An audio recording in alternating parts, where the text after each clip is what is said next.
안녕하세요, 김범석입니다. 오늘 또 월요일날 새로운 한 주가 시작되었습니다. 한 주도 말씀을 통하여 함께 하나님 나라의 귀한 말씀 적용하며 살아가는 한 주가 되길 바라겠습니다. 오늘 우리에게 주신 하나님 말씀 보겠습니다. 요한복음 16장 8절 제가 봉독하여 읽겠습니다. 그가 와서 죄에 대하여 의에 대하여 심판에 대하여 세상을 책망하시리라. 아멘. 주님의 말씀입니다. 예전에 미국 코스타에서 한 청년이 상담을 신청해 왔습니다. 와서 다짜고짜 저한테 얘기하는데, 목사님은 살면서 어떤 일을 할 때 그것이 죄인지 아닌지를 어떻게 아세요? 어떻게 분별하십니까? 하는 질문이었어요. 그때 제가 오늘 본문을 읽어 주었죠. 그가 와서 죄에 대하여 책망하신다. 여기서 그가 누구예요? 그는 바로 보혜사 성령님이십니다. 즉 다시 말해 보혜사 성령님께서 그것이 죄인 줄 알게 하시면서 죄를 짓는 사람들에게 중단하도록 또 책망도 하신다는 거예요. 책망도 하시고 보혜사 성령님이 심판에 대하여 세상에 대하여 이렇게 다 알려주신다는 거죠. 즉 우리 안에 그것이 죄인지 아닌지를 보혜사 성령님이 분명하게 알려주신다라고 얘기했습니다.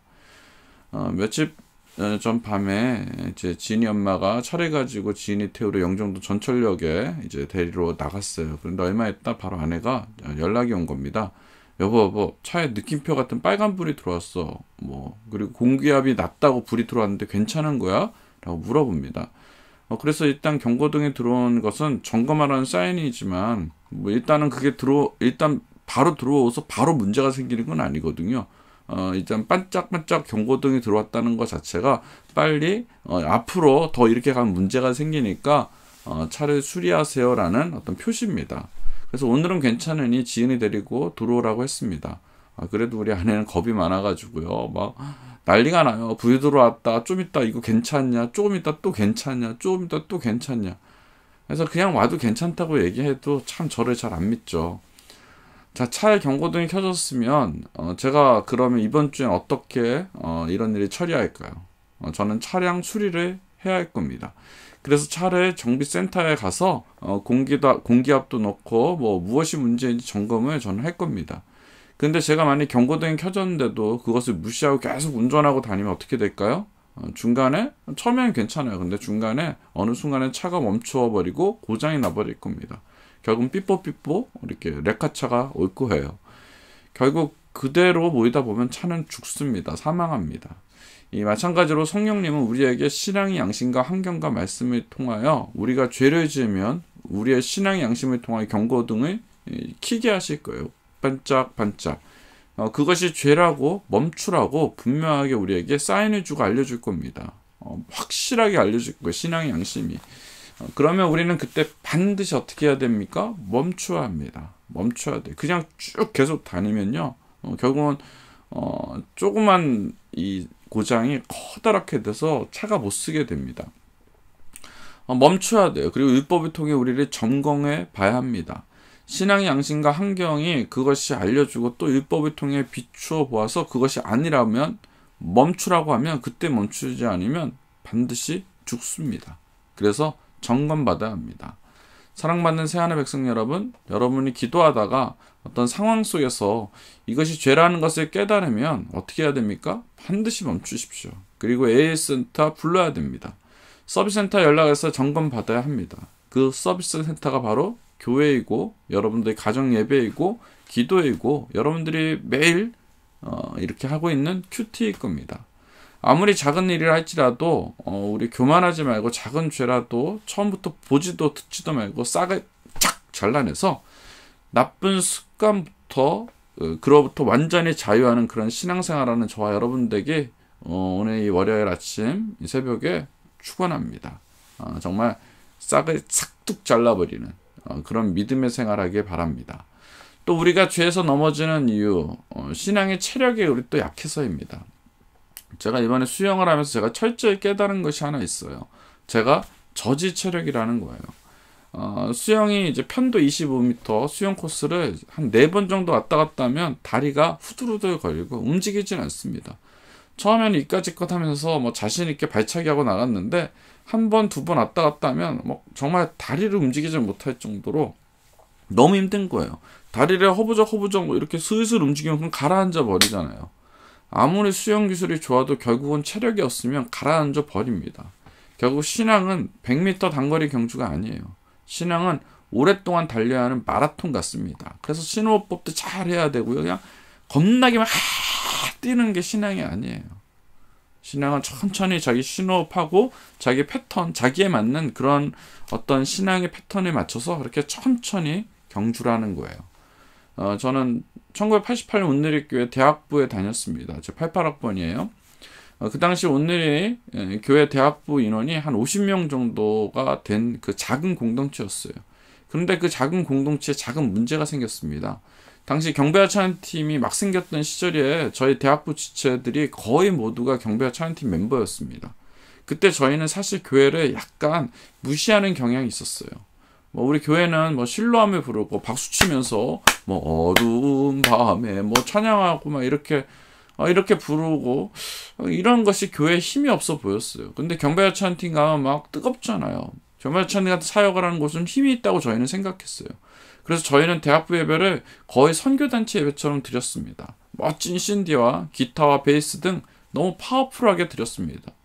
여러분 88년이면 25년 전인가? 그때부터 그 신디와 드럼과 일렉과 이 베이스 기타들의 탁 하모니를 맞춰서 그 앰프 스피커 엄청 좋아요. 뭐 그렇게 탁 하는 그 경배하찬 팀, 그때 하스테반 형이죠. 용인이 형. 그 용인이 형이 쫙 치고 나가면 막 웅장한 그 느낌. 지금도 웅장한데 그때는 얼마나 웅장했겠어요. 그러니 교회 가서 예배 드리면 그 예배가 됩니까? 피아노 치면서 뭐 기가 같은 성신이야 뭐 이러는데 뭐 잘 안 되는 거죠. 저희 대학부 예배는 오후 1시부터 6시까지 평균 5시간을 예배 드렸어요. 지금 우리가 한 5시간 예배 드린다면 아마 살인 날 겁니다. 우리 청년들이 나 죽이려고 달려들 거예요. 근데 그때는 5시간씩 예배 드렸어요. 그것도 모자랐어요. 그래서 막 밤새고 막 예배 드리자고 하는 사람도 있었어요.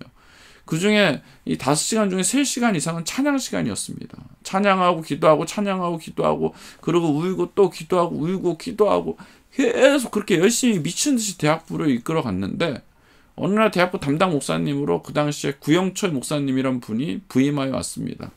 생각하니까 너무 보고 싶어요. 목사님 너무 보고 싶은데 한번 찾아뵈야 될 것 같아요. 그분은 참 말씀 중심의 사역자였었어요. 그런데 구영철 목사님과 우리 임원들이 이상하게 충돌이 많았습니다. 어느 날 수련회 갈 때 드디어 갈등이 폭발한 거예요. 찬양팀 멤버들과 목사님 사이에 갈등이 크게 붙은 건데 거기서 지금 생각하면 아주 버릇없이 목사님한테 이렇게 저희가 나쁜 짓을 한 것 같아요. 어린 대학생인 우리가 목사님에게 따지듯이 물어봤어요. 교회가 무슨 힘이 있냐고. 뭐 하나님이 전혀 기뻐하지 않는 예배 감동도 회개도 없는 그런 예배, 뭐 죽어가고 있는 그런 예배 드리는 교회에 문제가 많고 힘이 없다고 우리가 몰아붙였어요. 교회는 아주 힘이 없는 조직이다. 이런 예배 뭐하러 드리냐. 그런데 그때 그 목사님의 대답이 제 마음에 평생의 기억에 남고 어떤 면에서는 그것이 제 어떤 예배의 기초를 쌓는 어떤 초석과 같은 말씀이 되었습니다.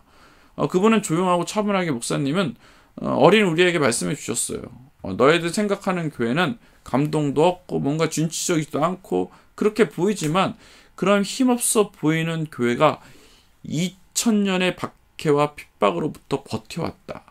그리고 지금도 너희가 생각하기에 힘없어 보이는 교회들이 제3세계에서 순교를 하고 있단다. 그러더라고요. 그런데 너희들이 생각하는 그렇게 힘이 있다고 외치는 선교단체들 너 한번 돌아봐라. 아무리 오래되어도 100년 이상 된 곳이 한 군데도 없다라고 말씀을 해주시는 거예요. 성령의 힘이 살아있다고 외치며 사역을 하는 선교단체들은 정말 100년도 안 되는 주기로 다 사라졌지만 교회는 2000 역사를 가지고 있단다. 그런데 그 이유가 뭔지 아냐 물어봐요. 그것은 교회가 감정이 아니라 말씀의 반석 위에 서 있어서 그런 거래요. 그래서 교회에서는 균형이 필요하다고 합니다. 다시 말해 말씀과 찬양, 그것이 조화가 되어야 하는데 지금 우리 대학부는 마치 모래 위에 쌓은 성과 같다는 거예요. 말씀 없이 그 안에 찬양과 그 안에 회개와 기도, 그냥 말씀 빼고 다 있는 거죠. 그냥 울고 맨날 울고 찬양하고 말씀이 없으니까 사단이 훅 하면 싹 무너지는 거예요. 모래 위에 쌓은 성 같다는 거예요. 다시 말해 좋은 기계를 이용한 찬양과 감정과 흥분 위에 신앙을 올려두면 결국은 세상의 풍랑 속에서 신앙은 무너지고 만단다. 그렇게 말씀을 정리해 주셨습니다. 그때 다른 친구들은 그 당시 그 말을 깊이 새기지 않았어요. 아유, 그냥 구용철 목사님 꼰대다. 지금 말로 말하면 꼰대죠. 꼰대같이 생각해서 무시했어요. 다른 사람은 몰라도 저는 그때 굉장한 충격을 받았습니다. 우리가 그렇게 부르짖고 울면서 불렀던 찬양들이 왜 실제 생활에서 힘이 없었는지 그 이유를 그때 알았어요. 경발 찬양팀의 가장 큰 부재가 뭐였습니까? 말씀 위에 서 있지 않은 것이었습니다. 신앙생활은 마라톤이라 할 때 이 마라톤에서 가장 큰 동력은 말씀입니다. 말씀을 기반으로 한 찬양, 말씀을 기반으로 한 기도, 말씀을 중심으로 한 성령 운동 등이 진짜로 생명력이 있습니다.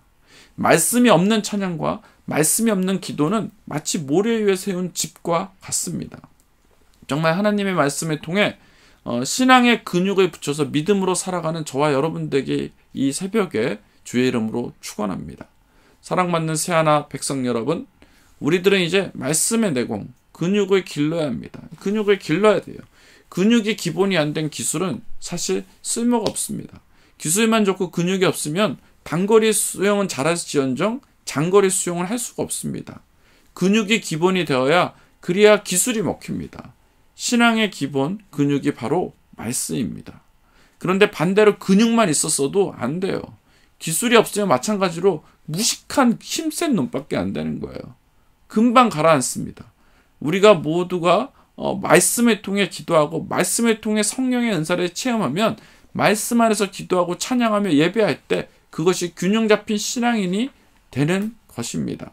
그러니까 여러분, 오늘부터라도 말씀의 균형, 그 다음에 어떤 감정의 균형 잘 조화롭게 하여 정말 하나님 나라의 정말 높은 찬양 올려드리며 사는 저와 여러분들에게 주의 이름으로 축원합니다.